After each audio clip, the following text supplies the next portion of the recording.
Salut Sophie. Salut Florian. Et bonjour à tous et bienvenue dans ce nouvel épisode du Courrier de la Sterne. Et aujourd'hui, on va répondre à une question fondamentale. Mais qu'est-ce qu'ils font les oiseaux en été, bon sang? Est-ce qu'ils partent en vacances par exemple? Et puis on va répondre à la question ensemble.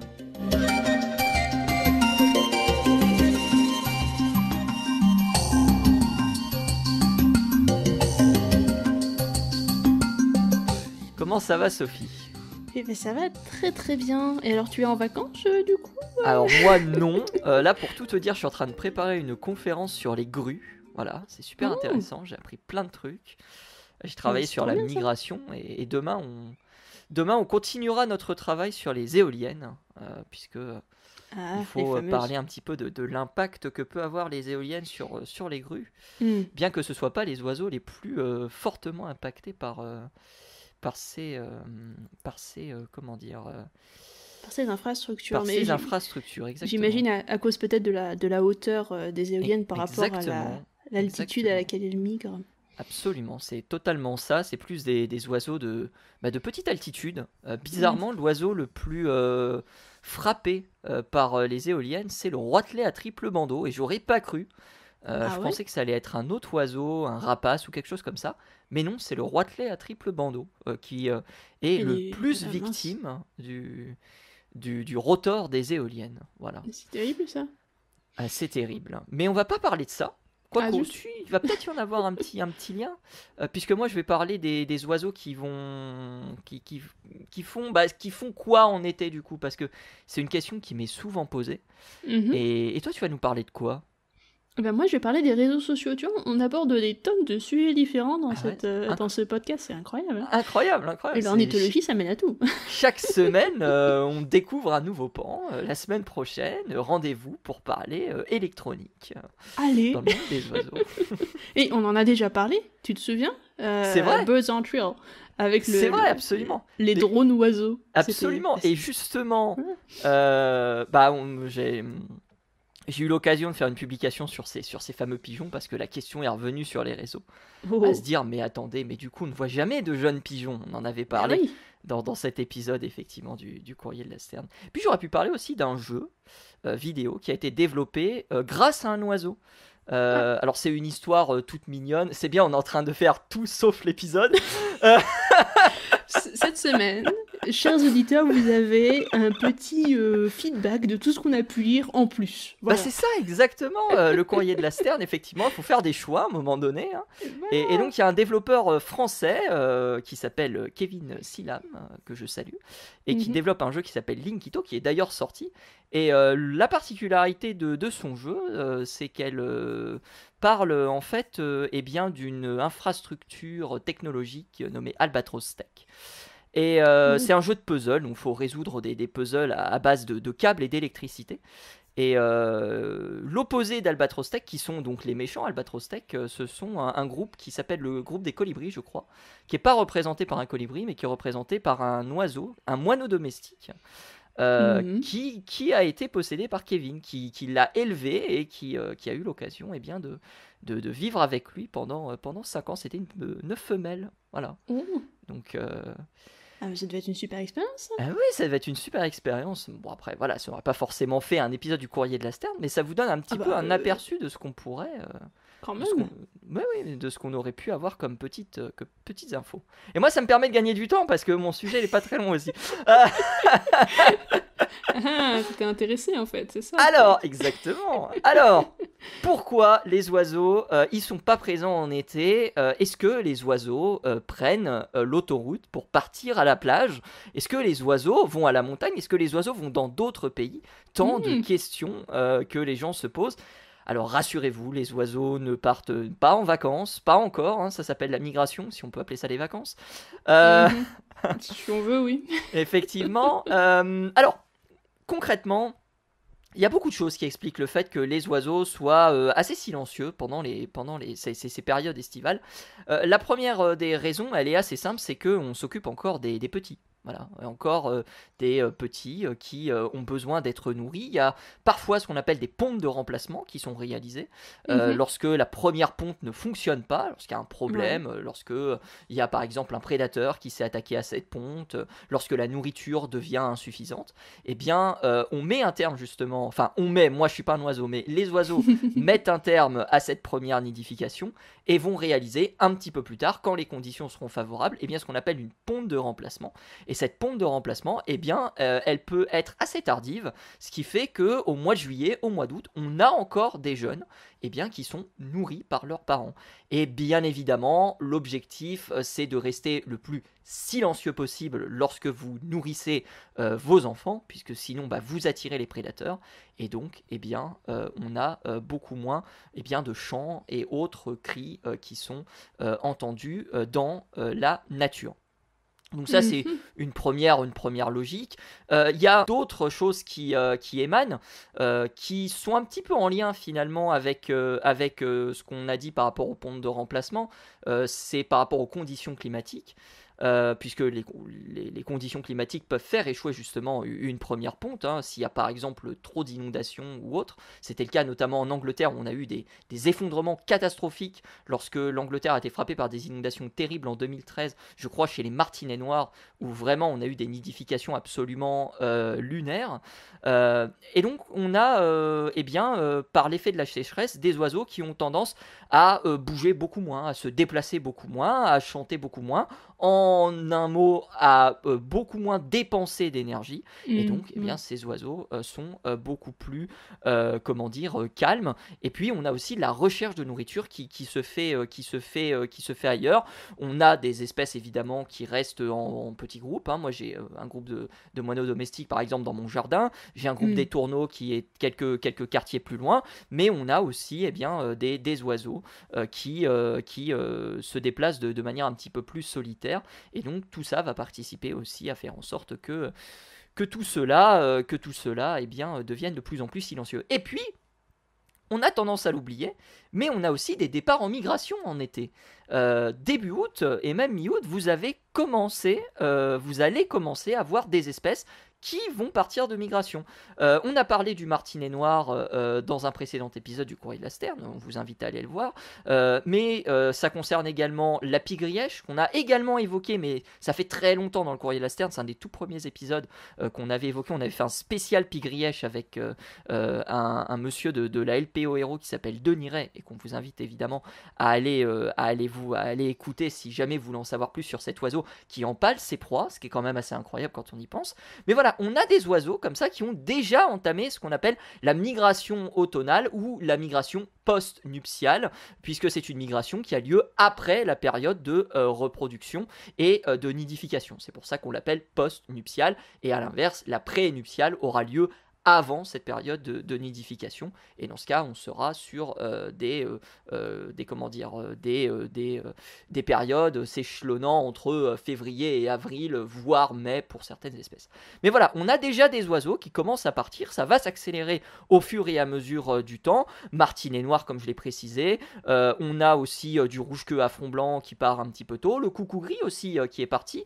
D'ailleurs si vous suivez le compte de la RSPB donc sur les réseaux sociaux, on va faire un pont justement avec les réseaux sociaux d'ici quelques instants, eh bien vous verrez que nos chers amis anglais suivent des coucous à la trace et s'amusent à faire des courses à qui atteindra l'Afrique le premier.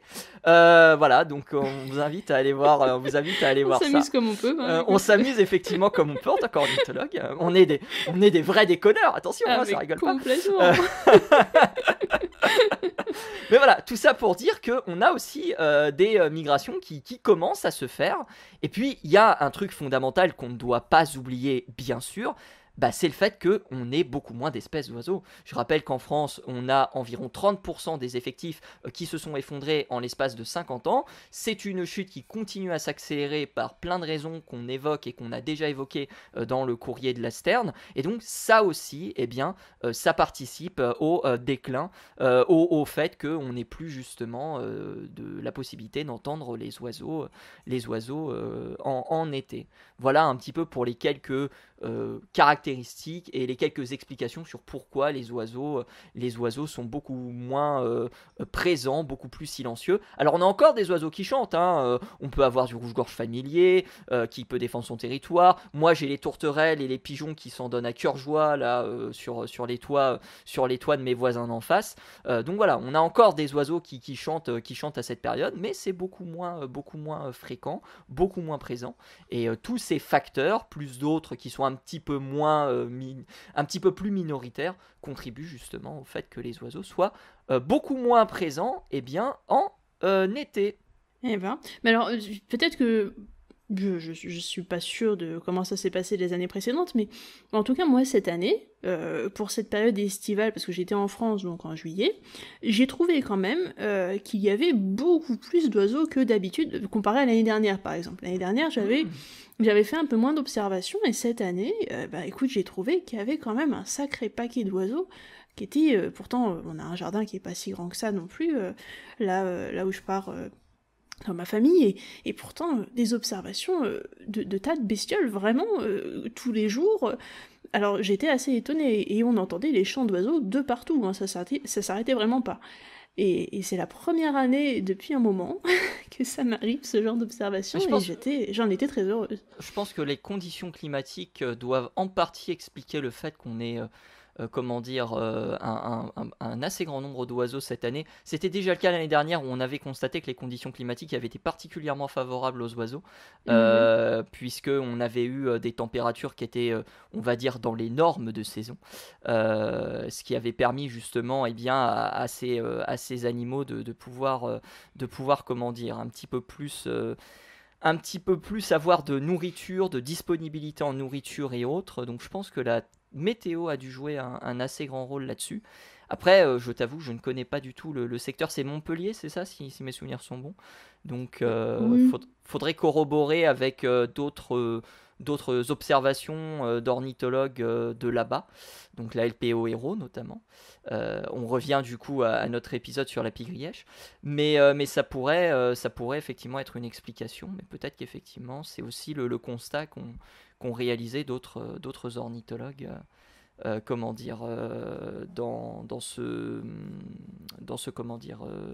cette année. Moi, je constate pour ma part que dans mon parc, il y a beaucoup moins d'activités que les années précédentes.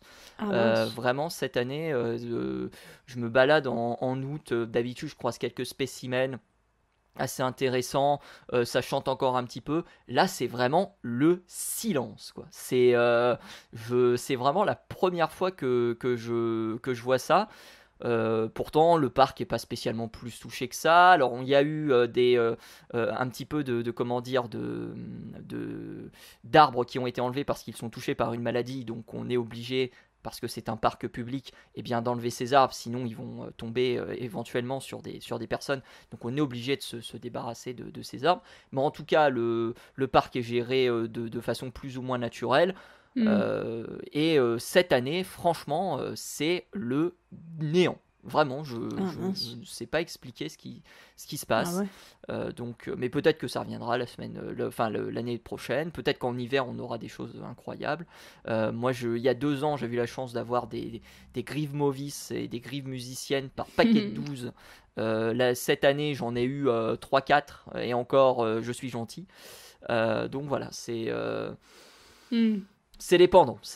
Je saurais pas expliquer plus que ça les raisons de pourquoi sur une année ça fonctionne et une autre année ça fonctionne pas. Alors que pourtant on est sur des conditions qui sont plutôt favorables cette année, quoi. Oui, et puis bon, cette année, je t'avoue, rien que les vautours, on avait un nombre de vautours dans la vallée cette année, c'est incroyable. J'ai pris des photos. J'ai vu et puis de tout, des aigles, des faucons, des bestioles, vraiment, ça fait longtemps que j'avais pas fait de telles observations. Fantastique. Mais ça vient du Straits, je crois. Donc tous les rapaces qui remontent justement, qui passent donc en Espagne, qui ensuite remontent des Pyrénées, et certains qui croisent justement au-dessus de la Méditerranée. Donc faut voir s'il y a eu plus d'espèces qui ont été observées cette année par rapport aux années précédentes. Et puis il y a peut-être des espèces qui sont plus passées tout simplement parce que leur route migratoire, j'ai oublié le terme, je l'ai lu il y a à peine 3 heures, mais j'ai oublié le terme qui était, qui était le bon, était peut-être plus axé sur la Méditerranée, je ne sais pas. Bah, là, je suis pas exactement sur Montpellier, je suis plus dans l'intérieur des terres, donc on est plus du côté du Larzac, si tu veux. Okay. Donc ça fait quand même une bonne heure de Montpellier, mine de rien. Mais d'habitude, on n'a vraiment pas ça. Donc oui, effectivement, peut-être que les voies de migration ont été un peu changées et chamboulées cette année, c'est possible. Ça, je ne saurais dire. Mais en tout cas, j'étais pas la seule à faire cette remarque, parce que je connais d'autres personnes dans la même région qui me disaient aussi à quel point ils étaient étonnés de voir la diversité cette année en espèces d'oiseaux. C'était quand même... C'était incroyable. Eh ben écoute, super. Est-ce que toi, en Afrique du Sud, on te pose ces questions d'oiseaux qui disparaissent justement en période estivale ou est-ce que c'est vraiment quelque chose de spécifique à l'Europe? Parce que j'ai vraiment l'impression que c'est une question qu'on se pose qu'en Europe.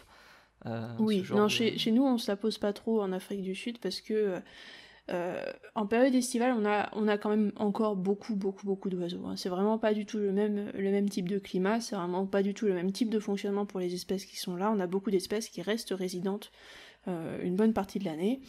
Donc ça change pas grand-chose en fait qu'il fasse très chaud. Bon, quand il fait très chaud, évidemment, t'as moins d'espèces qui sont visibles, mais il en reste quand même un sacré paquet parce qu'elles sont plus ou moins adaptées. Donc on n'a pas ce même problème, on a vraiment des oiseaux qui sont habitués aux hautes températures, aux hautes chaleurs. Donc voilà. Et puis ici, c'est pas non plus le Sahara, on n'a pas non plus des températures qui sont énormes. Et il faut se souvenir que je n'habite pas dans le désert non plus. Voilà, donc c'est l'Afrique, mais c'est l'Afrique qui reste tout à fait supportable au niveau des chaleurs. Tu n'es pas dans le Kalahari, je ne comprends pas. Ni dans le Sahara, ni dans le Kalahari. Ce n'est pas du tout là où j'habite, ni dans le Karoo d'ailleurs. Donc on est sur des températures qui restent très supportables en été, donc pas de souci pour les espèces qui vivent ici.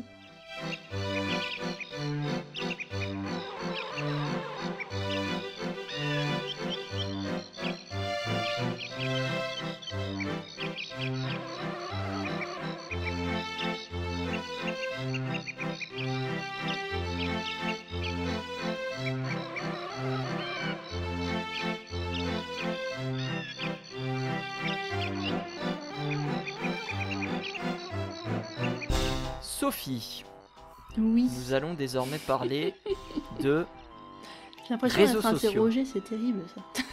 Réseaux sociaux, ça c'est intéressant ça. C'est... Les réseaux sociaux. Oui. D'autant que je vais avoir des choses intéressantes à dire, je pense. Ah mais j'espère bien. Enfin, des choses à dire, bien. Ça c'est sûr. Intéressantes, on verra. Mais oui, les réseaux sociaux du coup, qui impactent la vie d'oiseaux. Et oui, et pas seulement les oiseaux d'ailleurs. Alors, bon, ça m'a frappé cette semaine parce que, bon, ça fait un petit moment que j'avais coupé un petit peu les réseaux parce que j'avais besoin d'une petite coupure, c'est des choses qui pour moi sont assez nécessaires parce que j'ai toujours un peu de mal avec les réseaux sociaux, mais bref, bon. Pour ceux qui me suivent, ils savent que je suis pas toujours très présente, parce que voilà, c'est pas trop mon truc. Et du coup, en regardant un petit peu les images qui défilaient sur Insta, sur Twitter, sur Facebook, je me suis posé la question à un moment, mais toutes ces photos d'oiseaux, toutes ces images d'orchidées, tous ces superbes clichés, tous ces selfies, en fait, avec la nature en fond, est-ce qu'il n'y aurait pas un impact ? Et en fait, ça a été le sujet d'une publication qui est sortie il n'y a pas très très longtemps, qui est sortie dans Science Direct, et qui s'appelle, et j'aime beaucoup le titre, c'est pour ça que je vous en parle, qui s'appelle Liked to Death, The Impacts of Social Media and Photography on Biodiversity. Donc, aimer à en mourir, ça veut dire. Les impacts des réseaux sociaux et de la photographie sur la biodiversité. Et le titre est vraiment parlant parce que c'est exactement ça en fait. On dit souvent que les safaris photos, que le tourisme, que toutes ces choses-là, ça ne fait pas de mal à la biodiversité, au contraire de choses comme la chasse, par exemple. Qui a tout de suite une connotation très très négative, et bon, pour une bonne raison, on est d'accord. Mais est-ce que les safaris photos ou le tourisme, en règle générale, où il s'agit juste de prendre des photos, on n'attaque pas la biodiversité, hein, on va juste avec son appareil photo, on prend un petit selfie, voilà, il n'y a rien de méchant là-dedans, bah, est-ce que ça aurait pas un impact, en fait ?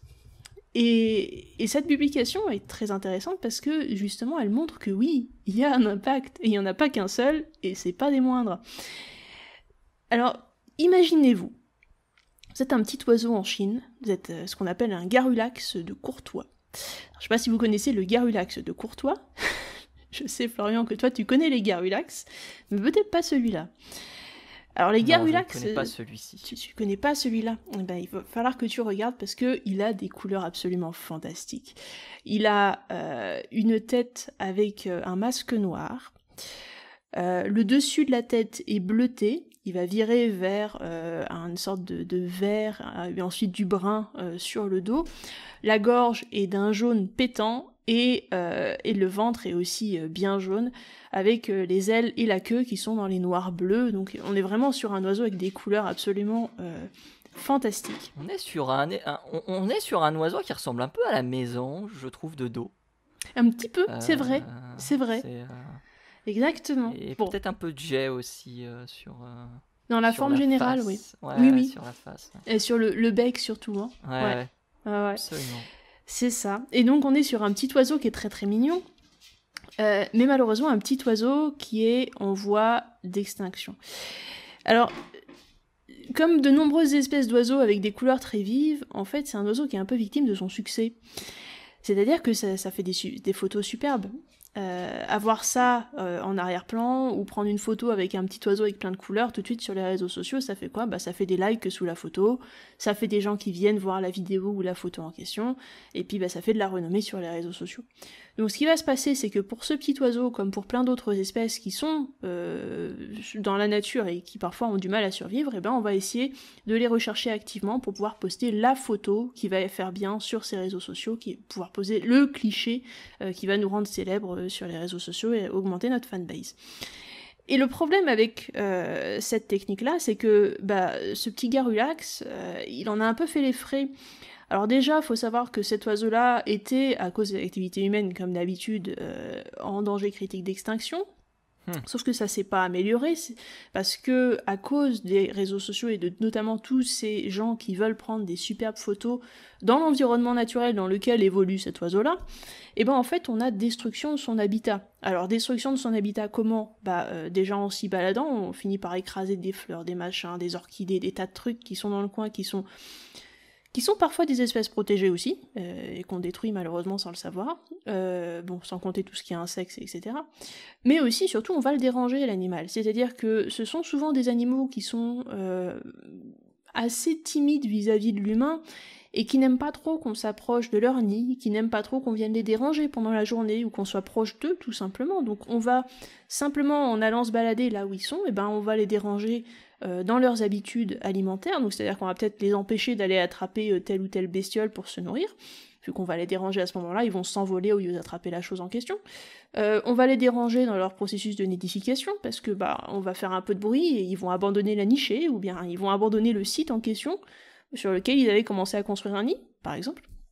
Enfin bref, il y a plein de moyens où en fait, juste en étant là, juste en étant présent, juste en se baladant à côté, même sans tenir l'oiseau lui-même, même sans le prendre, on va déranger l'oiseau et en fait on va réduire à néant en quelque sorte les efforts de préservation de ces populations, parce que on n'encourage pas l'espèce à se reproduire, à continuer à prospérer et finalement à sortir de ce danger critique d'extinction dans lequel l'espèce est en ce moment.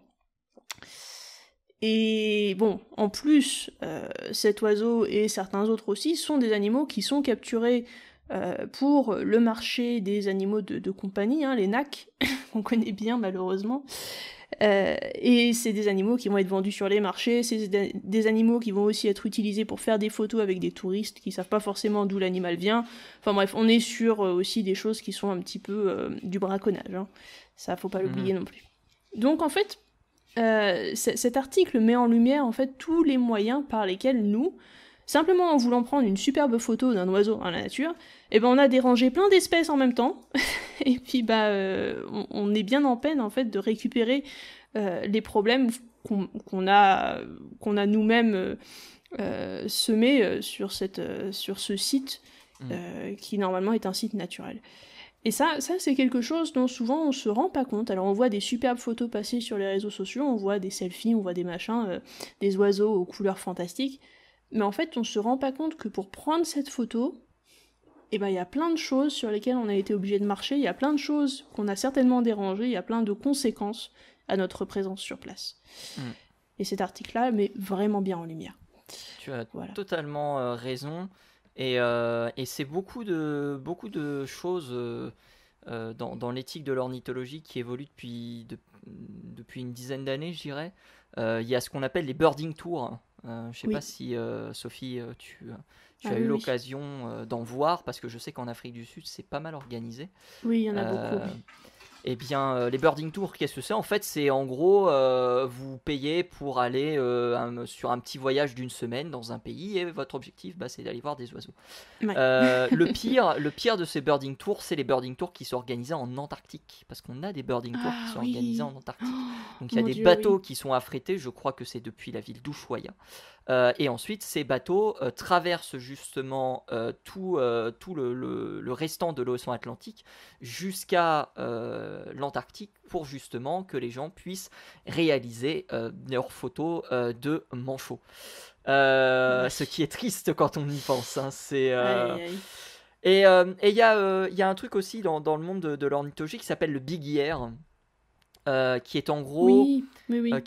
qui est en gros quelque chose d'assez simple. C'est un objectif d'observer le plus d'espèces possible, et on a souvent des articles portés par des gens qui parlent justement des problèmes qui peuvent être que les oiseaux peuvent rencontrer, et qui pourtant soutiennent ce genre de pratique en disant: waouh, regardez, cette personne, elle a observé 7500 oiseaux dans son année, voilà, c'est assez extraordinaire.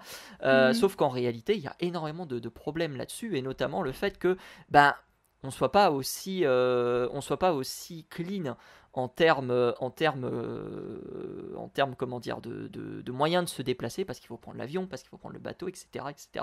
Donc c'est toujours des choses qui sont particulièrement coûteuses pour l'environnement, et c'est pour ça qu'il y a un site qui s'appelle lowcarbonbirding.net qui depuis, je crois, justement une dizaine d'années, essaye d'avoir une approche de l'ornithologie beaucoup plus climato-friendly, comme les appellent les Anglais, donc beaucoup plus en phase justement avec l'environnement, où justement on réduit le maximum ses émissions en prenant par exemple le vélo au lieu de prendre la voiture pour aller sur un site d'observation, en faisant attention à être bien loin de certaines zones d'observation pour éviter de déranger les oiseaux, tout ça. Donc voilà, il y a vraiment beaucoup de choses qui sont faites parce qu'il y a des vraies réflexions qui s'imposent. Et pour connaître certains photographes ornithologues français que je salue s'ils écoutent, et notamment des excellents photographes qui nous prennent des clichés absolument merveilleux, ces gens vont jusqu'à cacher les endroits où ils ont pris en photo l'oiseau, pour éviter justement que d'autres personnes mal intentionnées se disent: ah bah tiens, il y a une photo intéressante à aller faire là-bas, histoire, comme tu le disais, de récupérer quelques likes ou quelques retweets sur les réseaux.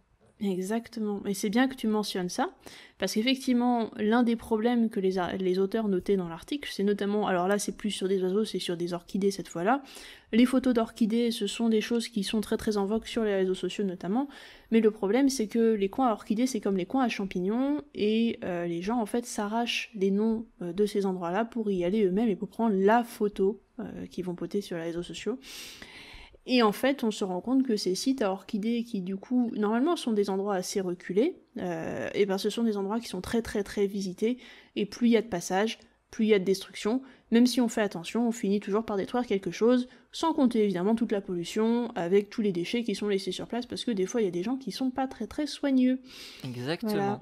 Et cette course au clic, elle va même prendre une dimension encore plus importante, parce que on a l'arrivée de l'intelligence artificielle, bon sang qu'elle progresse vite, parce que on a des vidéos maintenant d'oiseaux qui volent, et on pourrait se dire: ouah, ce sont des vidéos qui ont été réalisées par des personnes, tellement c'est bien fait. Moi j'étais tombé sur une vidéo de Shima Enaga, donc Ori talon-queue de l'archipel d'Hokkaido, c'est une sous-espèce, vous savez, l'oiseau tout blanc là, qu'on appelle généralement je sais plus comment il s'appelle, mais il a souvent un surnom que les gens aiment bien lui donner, flocon de neige ou quelque chose comme ça, je crois, comme oiseau, l'oiseau flocon de neige. Les gens le reconnaîtront lorsqu'ils verront une photo, ils feront ah oui, c'est cet oiseau là. Oui, c'est tout fluffy, c'est tout mimi. Exactement. Et ben on a une vidéo qui a circulé sur les réseaux, et quand je l'ai regardée, parce que moi je connais un peu cette vidéo là qui tourne en boucle, parce que c'est un peu toujours les mêmes vidéos qui tournent en boucle, j'ai fait attends, j'ai déjà vu cette vidéo et je crois pas en avoir déjà vu une comme ça. Donc je vais la re-regarder. Et honnêtement, si tu n'es pas un expert en oiseaux, tu peux très facilement te faire avoir, mais tu vois qu'il y a une modification du bec au fur et à mesure que l'oiseau progresse dans le plan. Mais c'est super difficile à voir parce que l'oiseau prend toute la place, et cette modification du bec, elle est très très très très lente à se faire. Et ça va être un véritable problème aussi parce que les gens vont se mettre de plus en plus peut-être à employer de l'intelligence artificielle pour essayer d'avoir des vues, des clics. On avait à l'époque, ma chère Sophie, des photos de jets bleus qui étaient multicolores. Je sais pas si tu avais déjà vu ce genre de photos. Oui, j'en ai vu passer. Ouais. Voilà. Ouais. Et ben maintenant on va avoir encore beaucoup plus de travail parce que les intelligences artificielles commencent à être très très perfectionnées, et c'est un vrai problème aussi parce que des fois, pour expliquer aux gens de démêler le vrai du faux, mais c'est comme les vidéos qu'on voit sur TikTok. À un moment donné, j'ai failli faire un épisode du Courrier de la Sterne pour débunker débunker une vidéo que j'avais vue sur le bec en sabot du Nil, qui est un oiseau aujourd'hui très connu, voilà, notamment par les jeunes parce que c'est l'oiseau qu'on voit dans un des épisodes de Zelda, donc c'est un oiseau qui les a beaucoup marqués pour ça. Mais on avait des informations, alors oui, cet oiseau il mange ses petits, il n'en laisse qu'un seul pour vivre, et j'ai fait non, ça marche pas comme ça. Et ça, faut faire attention parce que on a de plus en plus de personnes qui justement jouent un petit peu le sensationnalisme, même dans le monde des oiseaux. Il n'y a pas que en histoire, il n'y a pas que en politique, il y a aussi le domaine des oiseaux où justement on joue ce sensationnalisme-là. Et ça, c'est des choses qu'il va falloir faire très très attention d'ici les prochaines années. D'autant plus que l'enjeu est de protéger certaines espèces qui, comme on l'a vu avec le garrulax de Courtois, sont des espèces qui peuvent être très, très menacées. Et puis il y a le garrulax omi. Je sais pas si tu connais cette espèce qui ressemble un peu au martin triste. Ah oui, oui. Avec l'œil blanc et une espèce de petite virgule qui part en arrière de la tête de l'oiseau. Oh, mais il est mignon, c'est un oiseau qu'on voit très souvent en vidéo pour son chant, qui est tenu entre les mains de quelqu'un. Et c'est une de ces vidéos qui est souvent virale sur le net où justement on voit cet oiseau en train de chanter. Voilà. C'est vrai. Donc voilà. Mais on va terminer quand même pour une anecdote, pas sur les oiseaux, mais une anecdote quand même un peu drôle. Tu connais le quokka ? Oui. Le quokka, qui est donc ce petit mammifère. Alors je sais plus dans quelles îles on le trouve, mais le quokka, on fait beaucoup de selfies avec lui et autres. Oui. Et les scientifiques, lors d'une étude, ont été extrêmement surpris de savoir que les quokkas qui étaient dérangés par les humains avaient une vie bien meilleure que ceux qui ne l'étaient pas. Ah, c'est intéressant ça. Ouais, c'est fou, hein. C'est fou. Mais c'est super. Mais oui, c'est super. Donc comme quoi, on vous parle aussi de tout ce qui est impact négatif, mais pour certaines espèces, inexplicablement, ou plutôt explicablement, mais on n'a pas encore saisi toutes les explications, eh bien, l'impact de l'espèce humaine peut être positif. Voilà. Eh ben c'est bien de le rappeler. C'est incroyable, un truc positif en ouverture. Bien, Sophie, sur cette positivité et ce grand sourire que j'arbore, il est temps de nous quitter. Merci beaucoup. Est-ce que tu peux rappeler où on te retrouve ? Eh bien, vous me retrouvez sur Twitter, @leplumeux, sur Instagram, pareil, et sur YouTube, à Entracte Science, avec Julien. Et, exactement. Si tu me permets, j'avais envie de faire une petite annonce. Cette fois-ci, d'habitude, j'en fais pas trop. Je t'ai partagé l'autre jour une petite vidéo de Netflix, n'est-ce pas ? Exactement. Et c'est une vidéo qui est disponible sur YouTube. Alors de quoi s'agit-il? Il s'agit en fait d'une caméra que nous avons installée cette année avec mon groupe qui nous occupons notamment de la sauvegarde du vautour. Alors je pense que vous le connaissez tous, le fameux gypaète barbu, hein, ce vautour qui ressemble plus à un aigle qu'à un vautour. D'habitude on me dit ça, voilà. Nous avons cette année installé des caméras, notamment dans un nid de gypaète barbu en Afrique du Sud, et il a 2 petits cette année qui sont visibles sur Netflix, donc sur YouTube. On vous mettra le lien de la chaîne YouTube en question dans les commentaires, enfin dans la description en dessous plutôt. Donc si vous voulez aller voir, écoutez, n'hésitez pas, à l'heure où cette vidéo ou ce podcast sera publié, peut-être que les petits seront déjà grands, mais voilà, ça pourra vous donner une petite idée de comment ça se passe dans un nid de gypaète. Fantastique. En espérant que ça vous plaise. Est-ce qu'on connaît leur âge actuellement, ces gypaètes? Alors là, en ce moment, à l'heure où on parle, ils ont un peu moins d'une semaine. Ah oui, ils sont encore très loin de l'envol au moment où au moment où le podcast sera publié du coup. J'espère.